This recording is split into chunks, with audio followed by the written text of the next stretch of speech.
Il faut l'apprendre qu'on aille à Rome à 7. Que l'on soit de 3, 4, 5, 6 ou 7. C'est une route qui fait recette. Route des vacances qui traverse la Bourgogne. Salon du moto et du moto. Salon du moto, c'est bien aussi. Et de la scooter. Et de la scooter.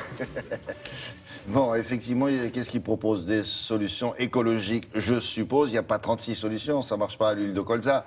Non, ça marche à l'électrique essentiellement. Ouais, essentiellement électrique. Moto, scooter, il y avait énormément de trottinettes, il y avait aussi des vélos à assistance électrique, même si ce n'est pas le salon du cycle.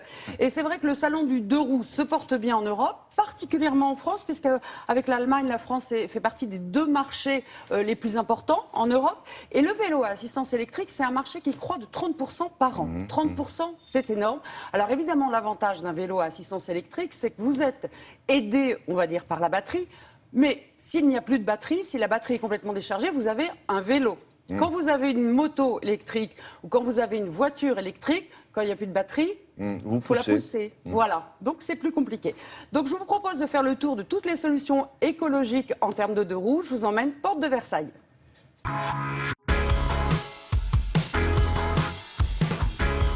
Le marché du deux roues, dans le cadre de l'urbain, avec à peu près 70% de la population mondiale qui va vivre en ville, vous imaginez l'impact, ça veut dire 6 milliards de personnes sur des surfaces réduites.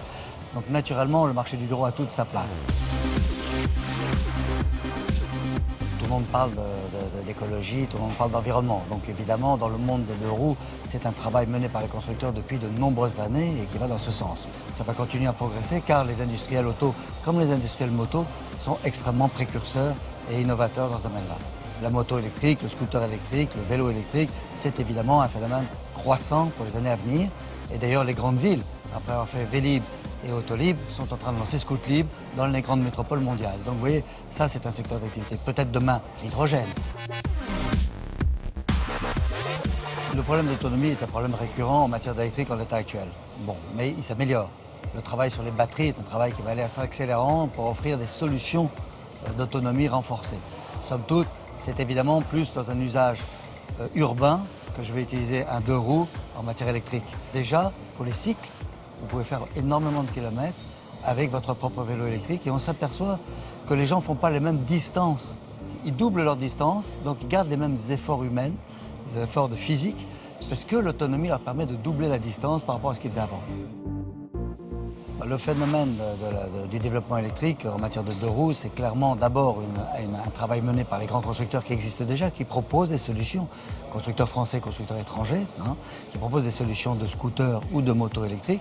Et puis, il y a une émergence de petites entreprises, de petites PME, spécialisées dans cette approche autour du monde électrique, plus que spécialisées de l'approche d'un monde de moto, mais qui essaie d'adapter l'électrique au monde de la moto. Et on le voit dans certains secteurs, par exemple le trial. Pour les jeunes sportifs, les trials électriques, en vélo comme en moto, existent et ce sont des petits constructeurs qui fabriquent des produits extraordinaires qui ont un grand succès. Ils proposent des vélos à assistance électrique, ce qui évite de les laisser en bas de Montmartre. Il y a un barbier, là? Oui, Ah bon? Pourquoi? Parce que les motards ont souvent la barbe. Non. certains, oui. Oui. Puis c'était l'occasion de passer un petit moment sympa. Bon, qu'est-ce qu'on a d'autre? Alors, non, ce qui est intéressant, c'est de voir qu'Harley Davidson fait une moto électrique. Alors, pour le moment, il s'agit d'un prototype. Il y a une trentaine de motos qui ont roulé déjà à travers le monde, que ce soit en Amérique, Asie et Europe. Alors, le problème, c'est l'autonomie, 85 km. C'est juste. Mais bon, des marques comme Harley proposent de l'électrique, c'est quand même facile à recharger, incroyable. facile à enlever, à remettre. Alors, facile à recharger. Comme les voitures, pour le vélo à assistance électrique, on enlève la batterie. Pour la moto, on rechargera vraisemblablement comme la voiture, en laissant la batterie, parce qu'il y a un problème aussi de poids. Oui. Mais ça se développe. On aura le scooter électrique à Paris. Il y a beaucoup de villes qui proposent le vélo à assistance électrique en libre service. Donc, ça se développe, ça évolue et tout le monde se bouge. Merci beaucoup.